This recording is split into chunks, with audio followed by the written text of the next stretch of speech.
안녕하세요. 오늘도 사연 살롱을 찾아주셔서 감사합니다. 저는 환갑을 코앞에 둔 50대 싱글 여성입니다. 결혼도 안 한 여자가 무슨 사연이 있다고 사연을 보냈냐 궁금해하실 분도 계실 것 같은데 제가 사연을 보내게 된 계기는 올케 때문이에요. 제가 자주 이곳 사연 살롱 사연을 밥 친구 삼아 자주 시청하는데 못된 신우 사연이 제법 많이 나오더라고요. 저 역시 신우 입장이다 보니 그 점이 무척 안타까웠는데 안 그런 신우도 정말 많아요. 오히려 올케가 이상한 집도 많은데 왜 올케들 사연은 없는 건지. 그래서 신우 관점에서 제가 저희 올케 이야기를 좀 해보고 싶어 사연을 쓰게 되었는데요. 저희 올케도 아주 보기 드문 별난 사람이에요. 거기에 제 동생은 그런지 와이프도 어쩌지 못하는 물에 물 탄 듯 술에 술 탄 듯 줏대라고는 어릴 때부터 찾아보기가 힘들었는데 그러니 동생네 집의 주도권은 올케가 가지고 있죠. 제 친구들을 보니 이젠 세상이 변해서 남편들이 아니고 자기들이 집안 경제권이며 모든 결정권을 전부 다 갖고 있는 경우를 많이 봤는데 저희 동생네도 그런 셈이었어요. 그리고 저희 올케는 생긴 거랑 다르게 은근히 고집도 세고 이거 다 생각하면 절대 남의 말을 듣지 않는 성격인데요. 그러니 가끔은 제가 아무리 말려도 자기 멋대로 하는 성향이 있어 사람을 참 난감하게 하는데 아마 올케 딴에는 하나밖에 없는 손이 신우가 시집도 안 가고 집안에 제일 나이 많은 어른으로 말뚝처럼 박혀 있으니 신경을 꽤나 쓰이는 듯 합니다. 원래 신우와 올케 사이가 좋아 지내기는 많이 힘들잖아요.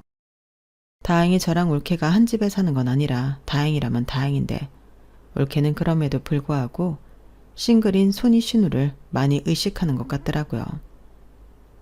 저 역시 떨어져 산다고 해도 올케 내외와 조카들이 제가 나고 자란 본가에서 살고 있으니 나름 신경이 쓰일 때가 있는데 아마 이건 피차가 똑같은 거겠죠. 제 생각엔 본가에 산다는 게 내 집에 사는 것도 아닌 것 같고 신우라고 내려오면 마치 집주인이 내려온 듯 오만 신경이 다 쓰이는 것 같은데 여러분은 저랑 올케 사이가 왼수일 것 같나요? 아니면 가족일 것 같나요? 지금부터 그 이야기를 시작해 보겠습니다. 일단 제 이야기를 조금 해보고 싶은데요. 저도 참 기구한 인생을 살았거든요. 저는 현재 같은 사람이랑 30년째 연애 중이에요. 연애를 오래 하다 보니 이젠 굳이 결혼을 해야 하나 싶어 남자친구와 평생 이렇게 살자고 약속한 상태인데 사실 남자친구와는 팔팔한 20대에 결혼을 하고 싶었죠. 하지만 남자친구와 어머니가 저는 무조건 안 된다고 반대하셔서 결혼을 못했어요. 그리고 저는 자존심도 상하고 너 아니면 내가 결혼할 남자가 없냐 하는 마음으로 남자친구에게 이별을 통보하기도 했는데 남자친구는 죽어도 저랑 헤어질 수 없다며 저에게 매달렸어요. 그래서 평생 이렇게 살면 되지 그깟 결혼 안 하면 그만 아니냐고 둘이 작당을 했는데 이렇게 오래 한 남자랑 연애하게 될 줄은 몰랐네요. 덕분에 저는 남자친구 어머니한테 오랫동안 미움을 받았는데 가진 방법을 동원해 당신 아들을 장가 보내려 하셨지만 뜻대로 되지 않았기 때문이었죠. 남자친구가 한 고집 하는 성격이거든요. 그리고 그 성격은 자기 엄마를 닮은 건데 내가 니들 허락해 주나 봐라 이렇게 버티셔서 저희는 아주 긴 연애를 하게 되었어요. 그리고 그렇게 쌩쌩하셨던 남자친구 어머니가 병환으로 누운 건 10년 전이었는데 3년 후쯤 돌아가시고 말았죠. 그때 기분이 참 뭐랄까 야속하기도 하고 또 슬프기도 했었는데 제가 이런 경험이 처음이 아니었어요. 저희 친할머니가 돌아가실 때 비슷한 감정을 느낀 적이 있었거든요. 그리고 남자친구의 어머니가 돌아가셨을 때 결혼을 할까 했었는데 정말 저는 그 남자랑은 부부의 연이 없나 봅니다. 뒤늦게 알았는데 제가 많이 아팠거든요. 그리고 그때 인생이 참 허무하다라는 걸 새삼 깨달았는데 저희 엄마가 늘 하시는 말씀이 떠올랐어요. 평범하게 사는 게 시시해 보여도 사실은 그게 제일 어려워. 엄마는 평생 남들처럼 평범하게 살고 싶었거든. 근데 그게 정말 어렵더라. 혜숙이 너는 엄마처럼 살지 말고 남들처럼 평범하게 살아. 엄마는 네가 꼭 그랬으면 좋겠어. 이렇게 말씀하셨는데 그때 저는 엄마의 그런 말이 마냥 듣기 좋지는 않았죠. 엄마는 왜 그런 말을 해? 나는 평범하게 안 살 거야. 남들 부러움 한 몸에 받고 떵떵거리면서 잘 살 거야. 누구보다 행복하고 누구보다 부자로 살 건데? 우리 딸은 누구 닮아 그렇게 욕심이 많아? 너 그러다 사소한 행복도 다 놓치고 산다? 세상엔 평범해도 잘 살고 행복한 사람이 많거든? 싫어. 나는 그런 시시한 거 말고 진짜 잘 살 거야. 두고 봐.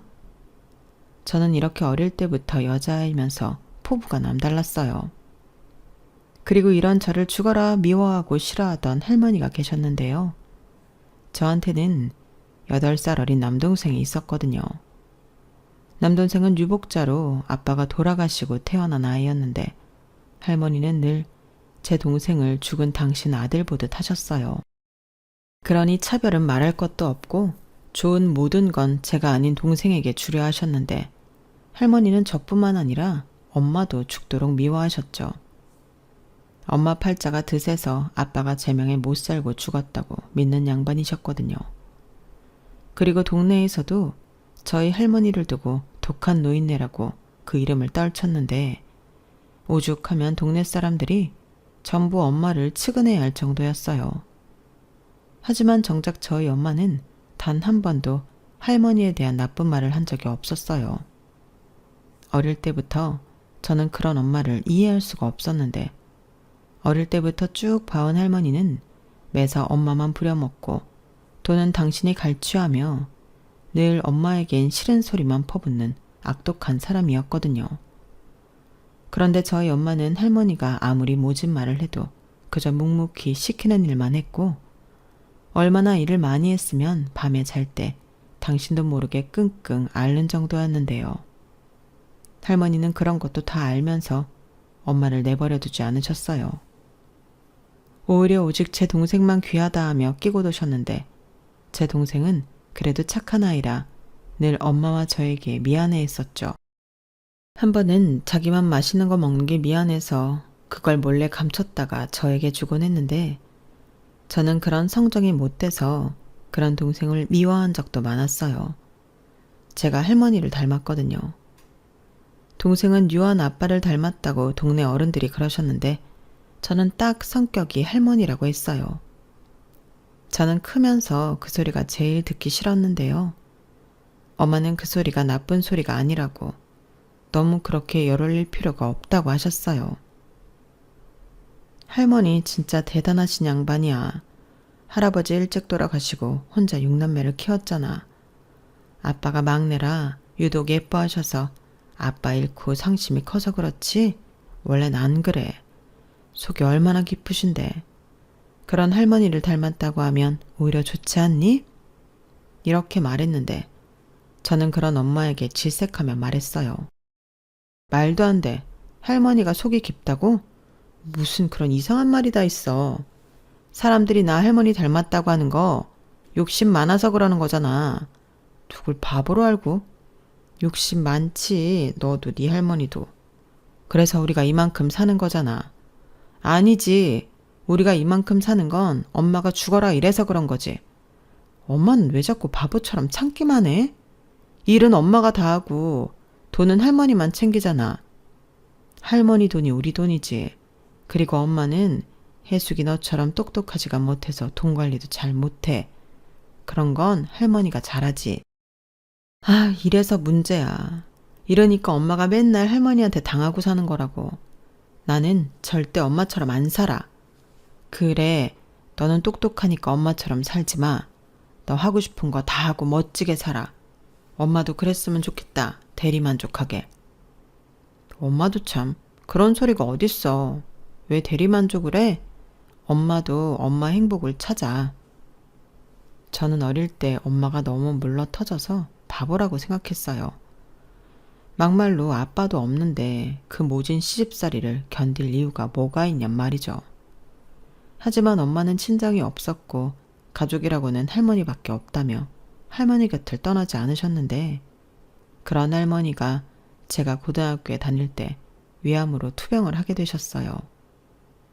그리고 그 수발을 전부 저희 엄마가 하셨는데, 할머니는 싫지만 엄마만 고생하는 게 싫어서 제가 많이 도왔어요. 동생도 데려다가 같이 하자 시켰죠. 그럼 할머니는 질색팔색을 하며 동생은 안 해도 된다고 돌려보내려 하셨는데, 저는 그때도 할머니 몰래 동생을 많이 부려먹었어요.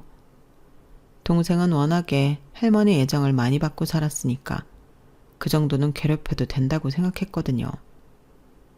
동생은 착하고 바보 같아서 누나가 시키면 불평도 하지 않고 다 하는 아이였는데, 나중에 알았어요. 동생이 바보라서 그런 게 아니라 마음이 넓어서 저를 이해해주고 참았다는 것을요. 그리고 할머니 역시 엄마 말처럼 처음부터 끝까지 독하고 나쁜 사람은 아니었는데요. 제가 한 번은 너무 열받아서 병상에 누워있는 할머니한테 한 소리 한 적이 있었어요. 저는 미운 털이 단단히 박힌 손녀라 그런 말을 해도 할머니한테 마음의 생채기 하나 낼 수 없을 거라고 생각했는데 그게 아니더군요. 그때 할머니가 저한테 하신 말씀이 정말 충격이었어요. 너는 나 죽거든 네 엄마 곁에 꼭 붙어 있어라. 바보 같은 게 그렇게 내가 지 살 길 찾으라고 부려먹고 괴롭혔는데도 꼼짝을 하질 않았어. 그리고 너는 알지? 네 엄마, 네 아빠 죽고 큰일 날 뻔도 여러 번 했잖아. 마음이 여려서 그래. 그런 게 나 가고 나면 또 얼마나 아파할까? 그러니까 너는 네 엄마 꼭 붙들고 있어. 딴 생각 못하게. 내가 그렇게 정 붙이지 못하게 모질게 굴었는데 기어이 정을 붙이고 살았네. 내가 그 정 떼려고 얼마나 노력했는 줄 아냐? 나는 네 엄마를 보고 있으면 가슴이 미어진다. 팔자도 사납지. 부모복 없으면 서방복이라도 있어야 하거늘. 네 아빠도 못된 놈이야. 그렇게 짧게 살다가 갈 거면 뭐하러 장가를 갔어? 혹시 알아? 네 엄마도 네 아빠 아니었으면 다른 놈 만나 더 잘 살았을지. 에휴, 그러니 너는 네 엄마 많이 위해줘라. 적어도 자식 복은 있어야지. 그래야 공평하지. 할머니, 왜 갑자기 그런 말을 해요? 다른 사람 같아요. 언제부터 엄마를 그렇게 걱정했다고. 할미가 죽을 날이 다가와서 그런가 보다. 너한테만 얘기하는 거야. 널 보고 있으면 꼭 나 같아서. 그런 말 하지 마세요. 저는 그 소리 듣기 싫단 말이에요. 제가 어딜 봐서 할머니를 닮았어요? 그래, 나 안 닮았다 치자. 어쩜 말하는 꼬라지도 그 모양인지. 그래도 너 확빈해준 사람은 이 할미야. 치, 그게 왜 할머니 돈이에요? 우리 엄마 돈이지. 그리고 할머니는 저 고등학교 보내지 말라고 하셨잖아요. 내가 모를 줄 알아요? 눈치도 빠른 년. 그래, 맞다. 그러니 너도 평생 나 미워하고 살아. 여자가 너무 똑똑하면 팔자가 드세다고 안 하냐? 너는 지금도 드센데 얼마나 더 드세려고 공부까지 한다고 해. 그래서야 원 시집이나 가겠냐? 이봐봐, 또 악담이셔. 할머니는 그렇게 제가 미우세요? 밉지. 우리 경호는 착해 빠졌는데 너는 야가 빠졌잖아. 그러니 안 미워? 꼭 나 닮은 게. 또 그 소리. 아무래도 우리 할머니 오래 살 건가 보네. 예전 모습 돌아오신 거 보니. 뭐야 이년아? 이게 할미가 아파 누워있으니 마음 놓고 놀려요. 어디서 이런 게 툭 하고 떨어졌나 몰라. 이제 그만 가라. 할미도 졸리다. 안 그래도 지금 가려고 했어요. 엄마도 오실 시간 됐고. 그래, 조심히 가. 그리고 할미가 너한테 많이 미안했다. 가라. 저는 할머니의 그 마지막 말을 한참 동안 잊지 못했어요. 그 말이 제가 할머니한테 들은 마지막 말이었거든요. 그리고 졸리다 하신 할머니는 영영 깊은 잠에 드셨는데, 엄마가 병원에 도착했을 때는 이미 숨이 멎은 후였다고 하더라고요. 참 아이러니하게도 할머니의 마지막 요언을 들은 사람은 할머니를 제일 미워하던 저였는데 생각해보니 태어나 그날이 가장 오래 할머니랑 이야기를 나눈 날이었죠. 그리고 할머니 장례를 치르는 내내 눈물이 마를 날이 없던 엄마 곁에서 저도 많이 울었는데요. 왜 그렇게 눈물이 나든지 그때는 알지 못했어요. 그저 할미가 미안했다. 그 소리가 내내 가슴에 꼭 하고 박혀 저를 울리기만 했는데 할머니는 끝까지 나한테 왜 이럴까 그런 생각만 했더랬어요. 그 후 엄마는 오랫동안 힘들어하셨어요. 저는 할머니가 돌아가시면 엄마의 짐이 조금은 덜 할 거라고 생각했는데 마치 엄마는 친어머니가 돌아가신 것처럼 오랫동안 많이 슬퍼하셨죠. 그리고 그런 엄마를 보고 있으면 어린 마음에 이해를 전혀 하지 못하던 저였는데요. 오랫동안 풀리지 않는 수수께끼를 끌어안고 있는 기분이었어요. 그리고 그 답을 엄마가 직접 해주셨는데 저는 그제야 아주 오랫동안 품고 살았던 미움과 원망을 내려놓게 되었답니다. 엄마에게 할머니는 시어머니 이상의 존재였더라고요. 엄마는 할머니를 시어머니가 아닌 친정엄마라고 생각하고 살았다 하셨는데 그래서 그런 모진 말도 참을 수 있었다고 했죠. 말도 안 돼. 어딜 봐서 할머니가 엄마한테 그런 존재야? 친엄마는 안 그러지. 그런가? 근데 엄마는 아닌 것 같았어. 엄마가 부모님을 아주 일찍 여의고 고아처럼 살았잖아? 그때 남들 다 있는 가족이 얼마나 갖고 싶었는지 아니? 엄마는 부모 있는 사람이 제일 부러웠어. 그래서 네 아빠가 결혼하자고 했을 때 너무 좋았지. 그리고 네 아빠가 그렇게 일찍 죽고 엄마에게 남은 가족은 할머니뿐이었잖아. 그때 아, 나는 그래도 혼자는 아니구나. 얼마나 고맙고 감사했는지 몰라. 사실 엄마 그때 진짜 무서웠거든. 너는 아직 어리지. 뱃속에는 애가 있지. 남편은 없지. 근데 할머니가 있더라. 세상 풍파 다 이겨낸 그 양반이 엄마 옆에 떡 하고 있는데 얼마나 의지가 됐는지 몰라. 저는 엄마의 그 말을 듣고 할머니가 했던 말이 떠올랐어요. 살 길 찾으라고 그렇게 등 떠밀었다고 했는데 엄마는 그런 시어머니를 의지하며 오랜 시간 버텼던 거죠.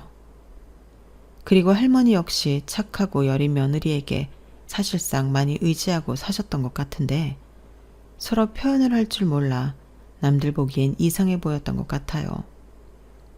그리고 자기 둘만 아는 그런 형태로 서로를 위하고 있었던 것 같은데 처음으로 저에게 당신의 진심을 보였던 할머니가 아주 오랫동안 기억에 남았죠. 지금 생각해보면 할머니가 당신을 닮은 손녀에게 처음으로 당신의 진짜 마음을 내보인 게 아닐까 생각도 해요. 일종의 애정 표현일 수도 있었을 것 같은데 그럴 거면 진작에 예뻐나 해주시지. 그 속을 지금도 알 길이 없죠. 저는 그렇게 할머니 유언처럼 엄마 곁을 내내 지키다 20살이 되었어요. 저는 여상고를 나왔는데 무조건 서울로 가서 취직하고 싶었죠. 저희 집은 집보다 논밭이 더 많은 시골 마을이었는데 저는 그곳이 너무 싫었거든요.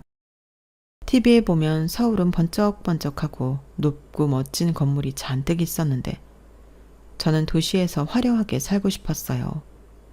그래서 서울로 돈 벌러 가겠다고 했는데 엄마는 그러라고 하셨어요. 동생도 그러라고, 누나는 그게 더 잘 어울린다고 그랬는데 착한 동생은 자기가 엄마 곁을 지키며 농사일을 돕겠다 했어요. 그래서 대학도 농대를 갔는데 동생에게 미안하고 고마웠죠. 그래서 서울로 올라가 취직했을 때 월급의 3분의 2는 전부 집으로 보냈는데요. 일종의 사과의 뜻이었어요. 그러니 돈이 모아질 리가 없었고 저는 늘 쪼들리는 생활을 이어갔는데 그러다 대학에 가고 싶은 꿈이 생겼어요. 저는 애당초 상고가 아닌 인문계에 가고 싶었거든요. 그리고 멋진 대학생이 되고 싶기도 했는데 시간이 지나도 그 꿈이 포기가 되지 않았어요. 그래서 혼자 틈틈이 대학 공부를 했고 저는 3년 만에 합격의 기쁨을 누릴 수 있었는데 등록금은 엄마가 해주셨어요. 명문대까지는 아니었지만 엄마는 그저 저에게 기특하고 장하다며 앞으로는 일하지 말고 공부만 하라고 하셨는데 그럴 수는 없었죠. 그래서 대학도 참 힘들게 다녔어요. 일도 하고 공부도 하고 하루를 어떻게 그렇게 쪼개서 살 수 있나 싶을 정도로 열심히 살았는데요. 지금도 그 생활을 다시 하라고 하면 절대 못할 정도라니까요. 그리고 동생은 군대를 다녀온 뒤 생각보다 빨리 결혼을 했어요. 거의 대학을 졸업하고 얼마 지나지 않아 장가를 갔는데 올케가 제 동생보다 6살이 많더라고요. 그리고 읍내에 농협에서 일하는 아가씨였는데 농사를 짓다 보면 농협에 자주 갈 일이 있다고 동생이 그랬어요. 그러다 올케가 먼저 제 동생에게 호감을 갖고 마음을 전달했나 보던데 제 동생은 쑥맥이라 많이 당황했다고 했죠. 하지만 올케가 무척이나 마음에 들었던 엄마는 동생에게 은근히 성경이가 너보다 나이는 많아도 생긴 건 동안이라 티도 안 나는 것 같아. 우리 아들은 정말 생각 없어?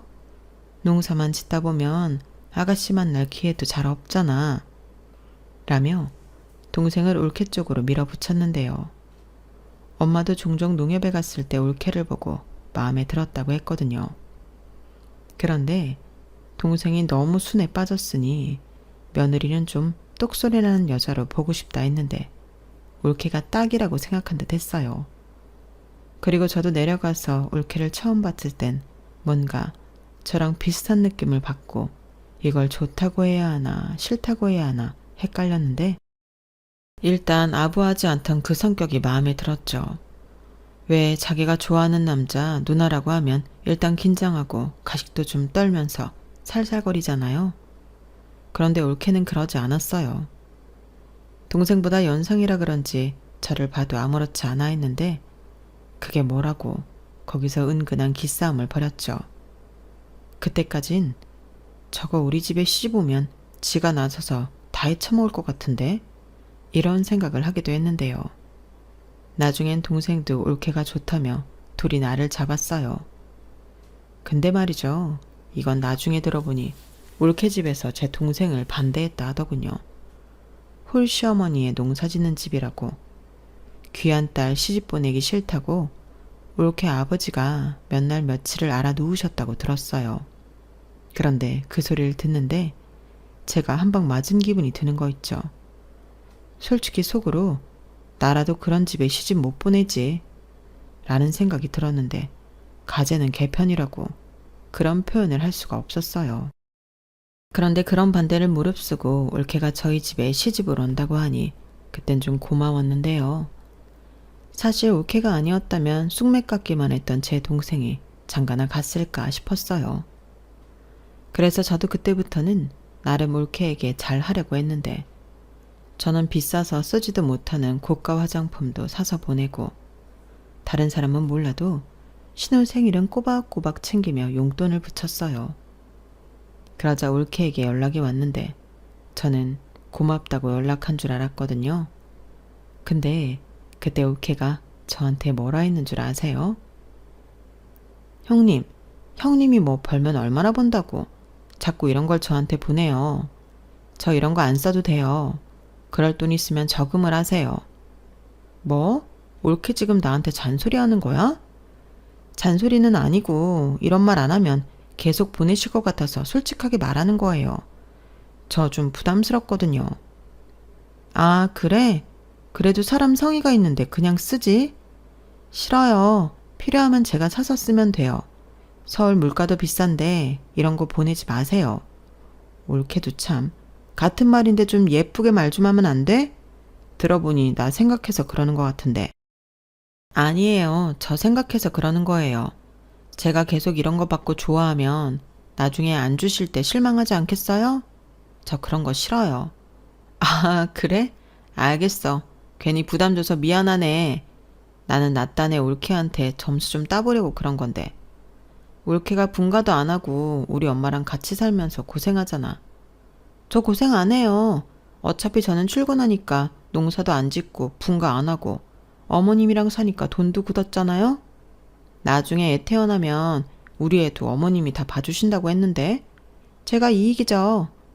그리고 저 출근할 때 퇴근할 때 그이가 데려다주고 데리러 와요. 이런 호사가 어딨어요. 그러니까 괜한 돈 쓰지 마시고 형님이나 그 애인이라는 사람이랑 좀 잘해보세요. 뭐?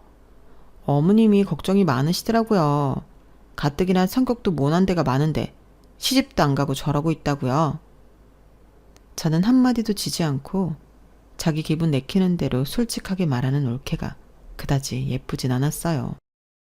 오고 가는 정이라고 하는데 이건 정을 보내도 개떡같이 받고 돌아오는 것도 없으니 이래서 신우 올케 사이는 좋을 수가 없나 보구나 그런 생각을 했죠. 심지어 엄마도 제 앞에서 자기 며느리 편만 드셨는데 굴러 들어온 돌이 박힌 돌 뺀다고 딱 그 짝인 거 있죠.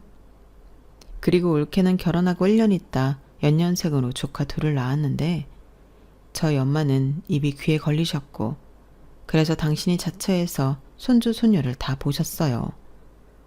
그때쯤에 농사일은 거의 동생이 전담하고 알아서 하고 있을 때라 엄마가 편해졌다고 했는데 오히려 손주 손녀 보느라 고생길이 열렸죠. 엄마, 가뜩이나 허리도 아프고 손목이며 무릎이며 다 아프다고 하면서 왜 애를 봐줘? 애 보는 게 얼마나 힘든데. 그리고 원래 애 봐준 공은 없다는 소리 못 들었어? 너는 애도 안 낳아본 게 뭘 안다고 그래? 나는 하나도 안 힘들어. 애들 보고 있으면 얼마나 행복한데. 그리고 성경이가 나 월급도 준다? 150만 원.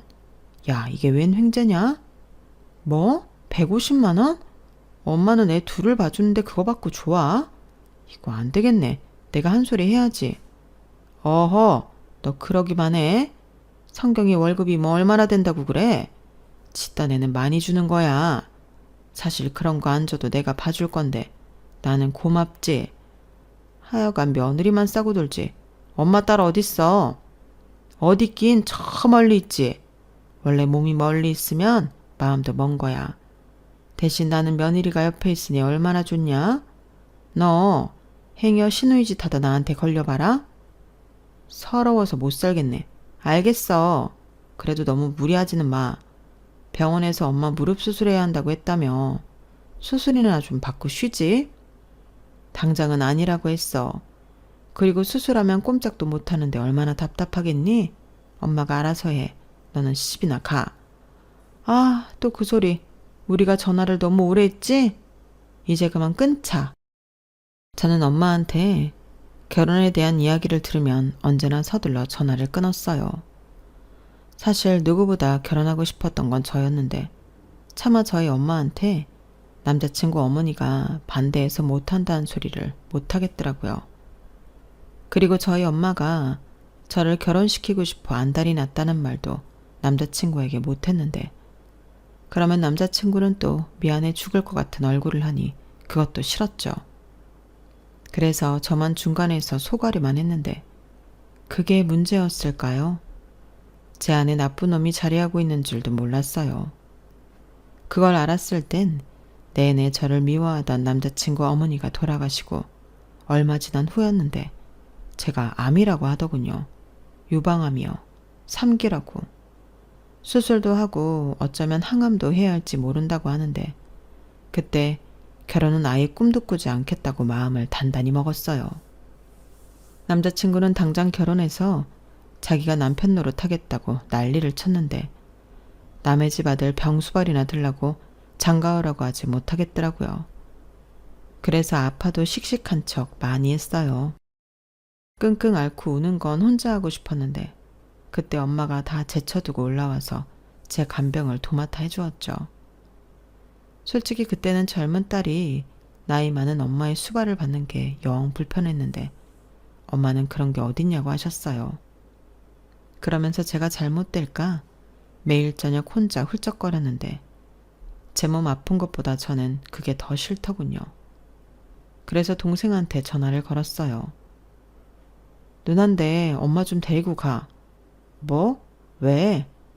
가뜩이나 수술 앞에 두고 검사 받을 것도 많고 사람 힘든데 엄마가 옆에서 오만 걱정하고 울고 있으니 더 심란해서 그래. 나 수술할 때 네가 와서 동의서에 사인해라. 그래도 엄마가 내가 가잔다고 가나? 그럼 나더러 계속 불편하게 있으라고? 누나도 참 못됐다. 엄마가 누나 걱정돼서 그러는 건데 좀 참지. 누가 누구한테 참으라고 해. 내가 환자야. 알았어. 일단 말은 해볼 텐데 기대는 하지 마.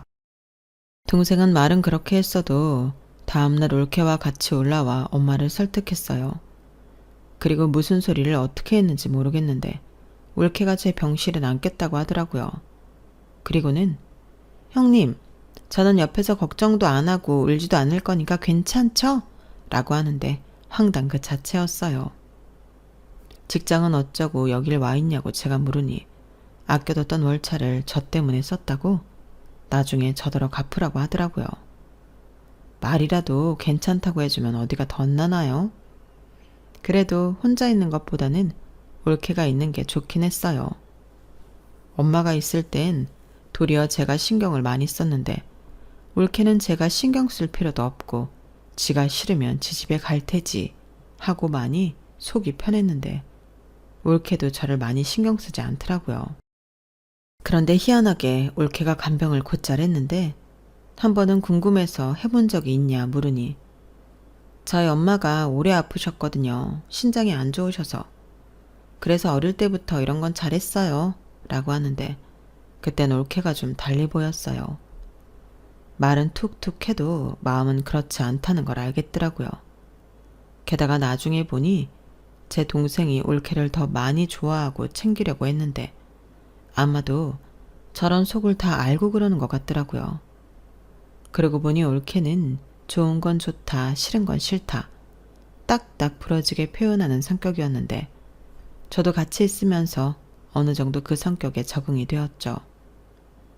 그리고 저는 수술받고 며칠 뒤 퇴원하게 되었는데요.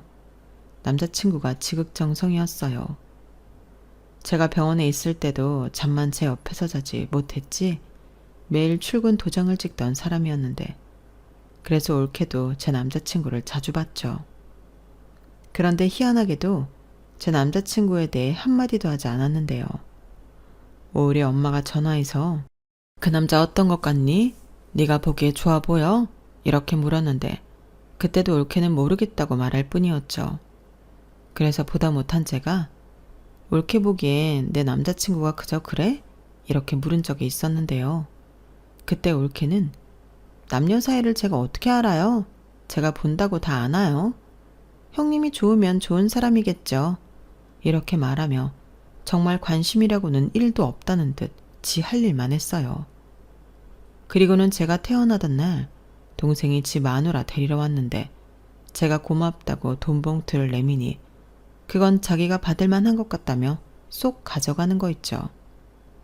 그때 제 남자친구도 뭐가 그리 웃긴지 계속 웃었는데 이건 뭐 고마워도 찝찝하고 그러더군요. 그런데 몇 년 뒤 제가 정말 올케한테 고마워해야 할 일이 생겼어요. 사람 일은 아무도 모른다고 저희 엄마 허리나 손목 그리고 무릎 같은 곳만 걱정했지 엄마에게 치매가 올 거라고는 상상도 하지 못했는데요. 동생 말로는 꽤 오래전부터 징조가 있었다고 하더군요. 엄마가 원래 깜빡깜빡 하는 사람이 아니잖아. 근데 나는 그게 단순한 노안으로 알았지. 그게 치매일 줄은. 라고 하는데 저는 엄만 동생에게 화를 냈어요. 너는 그럼 당장에 엄마를 병원에 데려가 검사부터 받게 했어야지. 왜 이 지경까지 오게 만들어? 그때 조기 발견했으면 약이라도 먹고 진행이라도 멈추게 했을 거 아니야. 미안해. 나는 진짜 몰랐지. 너 이제 어떡할 거야? 우리 엄마 어떡할 거냐고. 동생은 계속 저에게 미안하다고 했어요. 사실 동생 잘못이 아닌데 저는 그렇게라도 남 탓을 하고 싶었죠. 그때 당시 저는 완치 판정 전이라 병원에 계속 꾸준히 다니고 있을 때였는데 일도 하고 있었고 쉽게 엄마 곁을 지킬 수 있는 실정이 아니었어요. 그래도 내가 딸인데 엄마를 모시고 오든 내가 내려가든 해야 할 것 같아 머리를 굴리고 있으니 옆에서 남자친구가 무리하면 안 된다고 저를 말렸고 그때 올케한테 연락이 왔죠. 자기가 한다고 저더러 걱정하지 말라고 했어요. 어차피 자기가 엄마랑 같이 사는데 자기가 하면 된다고 저더러 저는 제 치료에 전념하라고 했는데 그 말이 고깝게 들리지 않고 너무 고맙더군요. 하지만 치매는 긴 병이었어요. 긴 병에 효자 없다고 하물며 피도 안 섞인 며느리 얼마나 힘들었겠어요.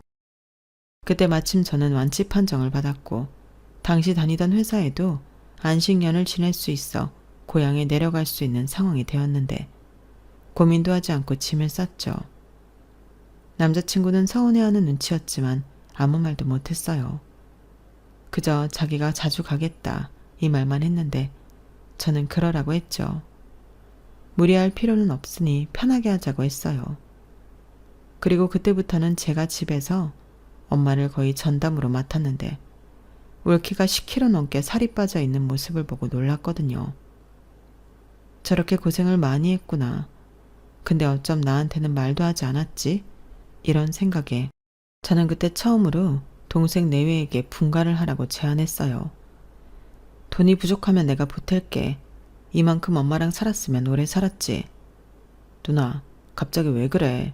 누나 여기서 계속 살 거야? 회사엔 안식년 낸 거라며. 아주 그만두려고? 그때는 내가 엄마 모시고 올라가든 누나가 알아서 해. 형님, 그런 말 마세요. 저희가 돈이 없어서 분가를 못하는 것도 아니고 여기가 좋아서 있는 거예요. 그리고 형님이 계신다고 해서 달라질 것도 없고 막말로 형님이 저보다 경험도 없는데 혼자 뭘 어쩌시려고요? 나는 올케한테 미안해서 그러지 살이 쏙 빠져가지고 친정엄마도 아니고 시어머니를 저 한 번도 어머니 시어머니라고 내외한 적 없어요. 그리고 치매 앓기 전에는 저한테 얼마나 잘해주셨는데요. 저 그거 갚고 있는 중이에요. 그리고 제가 계속 공부를 하고 있는데 완치는 어려워도 나아질 수 있대요. 뭐? 정말? 네. 그리고 저 다음 달까지만 회사 가고 퇴직하기로 했어요. 이랑 얘기 다 했고 제가 더 어머니 곁에서 모실 거예요. 올케, 그러다 병나. 형님도 있고 이도 있는데 제가 왜 병이 나요? 저 괜찮아요. 요즘 살 빠져서 예뻐졌다는 말도 자주 들어요. 처녀 때 입었던 옷도 잘 맞고 요즘 얼마나 신나는데요? 저는 그때 올케의 진짜 모습을 봤어요. 말은 투박하게 해도 마음이 너무 예쁘고 속이 깊은 올케의 모습에 자꾸만 눈물이 났는데 동생도 옆에서 울더군요. 그리고 치매에 걸린 엄마는 정말 머릿속이 이상해졌는지 저를 돌아가신 할머니로 알고 올케를 저라고 생각하셨는데 아주 미치고 팔짝 뛰었어요.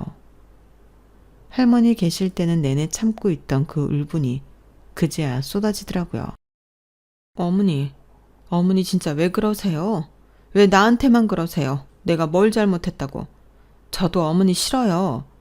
이렇게 저를 향해 울분을 쏟아내는데 아무 말도 못했어요. 그리고는 올케에게 혜수가, 우리 혜숙이 어디 갔었어? 엄마가 얼마나 찾았는데 밥은 먹었고? 아휴, 얼굴에 살이 쏙 들어갔네. 밥 먹자. 엄마가 맛있는 거 해줄게. 라고 하는데 그 소리를 들은 올케는 네 엄마, 그럼 엄마는 여기에 계세요. 제가 얼른 장 봐올게요. 제가 먹고 싶은 걸로 다 사올게요. 라며 아무렇지 않게 제 행색을 부리는데 저만 나쁜 역할이었어요. 분명 엄마가 치매 때문에 그런다는 걸 아는데도 자꾸만 심사가 뒤틀리더라고요. 하지만 그렇다고 엄마에게 화를 낼 수도 없고 올케한테 화를 낼 수도 없으니 멀리 있는 남자친구에게나 하소연을 쏟아냈는데 남자친구는 그저 이해해주라고 그래도 올케가 있어 얼마나 다행이냐고 하는데 그러게요. 다행이죠. 그렇게 엄마랑 꼬박 반년 넘게 있어 보니 이건 정말 아무리 가족이라도 할 짓이 못 되더군요. 어디서 그런 괴력이 나오는 건지 한 번씩 다른 사람이 되는데 너무 놀랍고 무서웠어요. 하지만 올케는 그때도 덤덤하게 대처했고 능숙하게 저와 제 동생에게 지시를 했는데 그러면 거짓말처럼 엄마가 진정되곤 하더라고요. 하지만 이 꼴을 다 보고 도저히 저 혼자 서울로 올라갈 수 없던 저는 큰 맘을 먹고 엄마를 시설에 모시는 건 어떻겠냐 물었는데요. 처음으로 감정을 잘 드러내지 않던 올케가 저에게 화를 냈어요. 어떻게 그럴 수 있냐고. 자기도 그런 생각을 안 하는데 딸이 그러면 안 되는 거 아니냐고 저한테 막 뭐라고 하더라고요.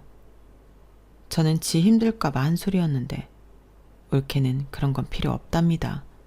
그러면서 저는요 매일같이 어머니가 정신이 돌아올 때만 기다려요.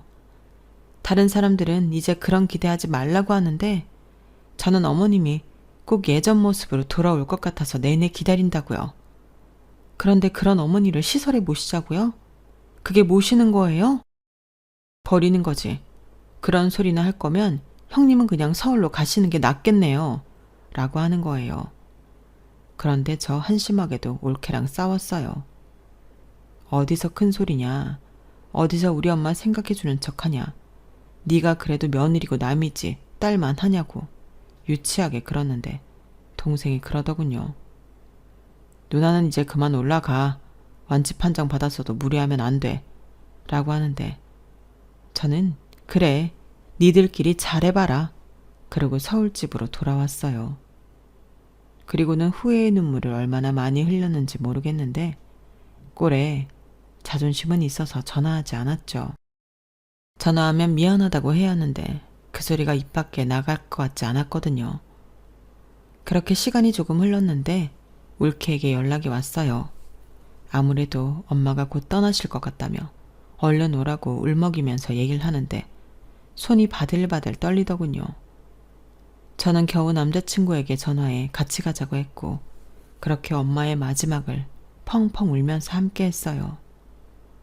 엄마는 가시는 마지막엔 정신이 돌아왔는지 제 손을 연신 쓰다듬다가 눈을 감으셨는데요. 한 번을 꿈에 나타나지 않더군요.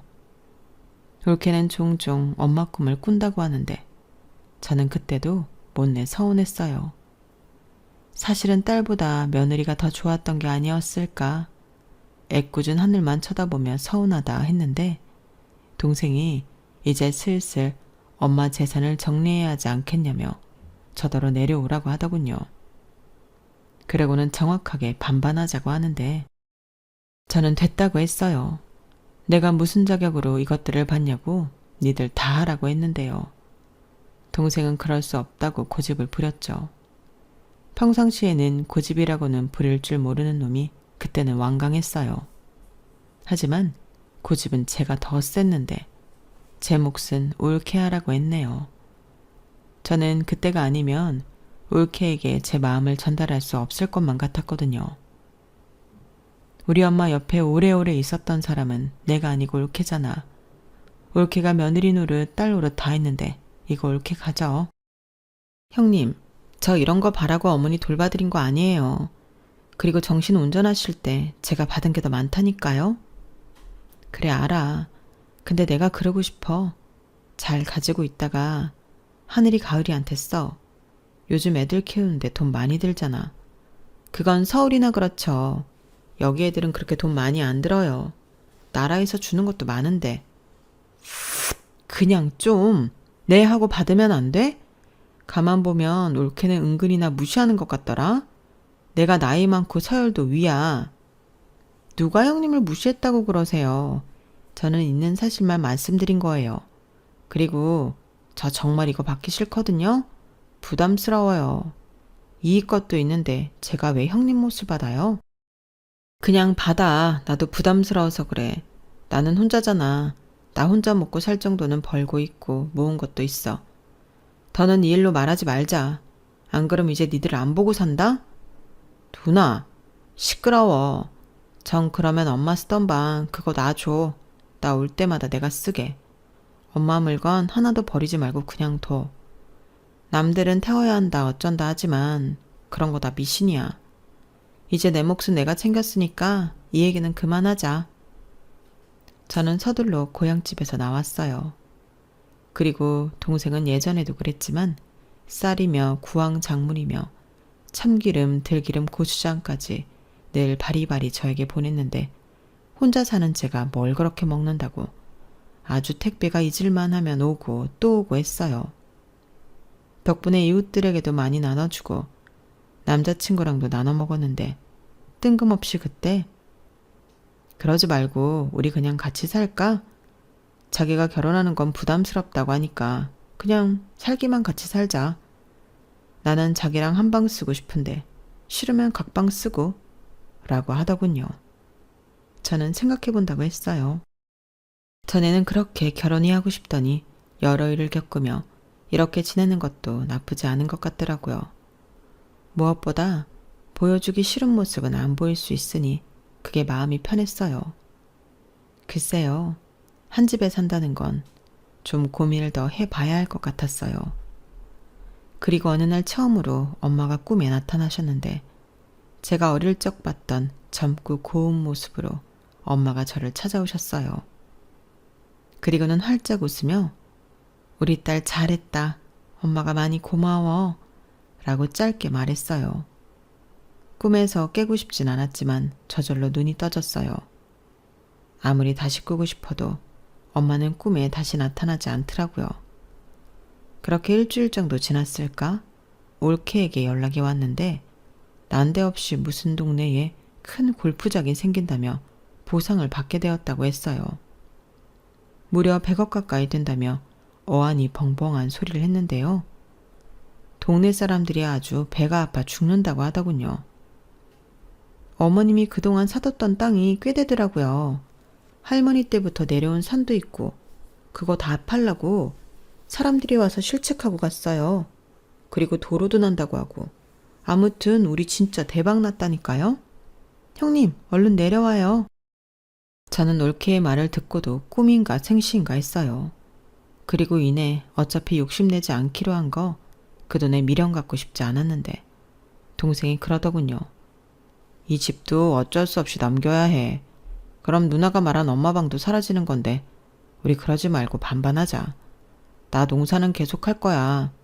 그러니까 누나 집에 보내던 건 계속 보낼 수 있어.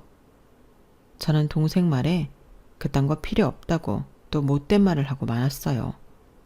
그저 본가가 또 엄마 방이 사라진다는 게 뿔이 났는데 얘기를 들어보니 안 판다고 고집을 부릴 상황도 아니더라고요. 그리고 올케는 아무 말 없이 몇 달 뒤 제 통장에 50억이라는 큰 돈을 이체했는데 제가 놀라 무슨 짓이냐고 따지니 이래야 제 속이 편해요. 그래야 나중에 어머니 볼 낯짝이 있죠. 정 그러시면 저희 애들 크거든 고모가 크게 쏘세요. 그땐 저도 뭐라고 안 할게요. 라고 하는데 정말 징글징글 맞게 말도 안 되는 올케였어요. 하지만 그런 올케가 있어 저는 너무 고맙고 다행이었는데 그래서 엄마가 그렇게 올케한테 잘해주려 했구나 이해가 가더라고요. 그리고 엄마가 그렇게 했듯 저 역시도 올케에게 잘해주고 싶은 마음이 아주 충만한데요. 이번에도 부담스럽다 어쩐다 할 것 같아 자중하는 중입니다. 아쉬운 제가 올케한테 맞추고 살아야지 어쩌겠어요. 나중에 조카들이 지 엄마 속썩이면 그때나 나서볼까 봐요. 요즘 동생한테 들어보니 조카들이 사춘기에 접어들어 하루가 다르게 싸가지가 없어진다고 하잖아요. 조만간 조카들 금융치료 해주러 한번 내려갔다 와야 할 것 같네요. 내리사랑이라고 하더니 그 말은 맞나 봅니다. 저는 아무리 싸가지가 없어도 조카들이 예뻐 죽겠거든요. 그러니 고모가 내려가서 살살살 달래고 와야 지 엄마 말을 좀 들을 것 같은데 이렇게라도 올케를 도울 수 있어 다행이라고 생각해요. 또 사람 성격이 변하진 않겠지만 시간이 지나서 나중엔 올케랑도 친구처럼 잘 지내고 싶은 마음인데 하늘에서 엄마가 도와주셨으면 좋겠습니다. 아울러 저 때문에 총각으로 환갑이 되어버린 남자친구에게 고마운 마음 전하며 앞으로는 더 많이 감사하고 행복하게 살겠습니다.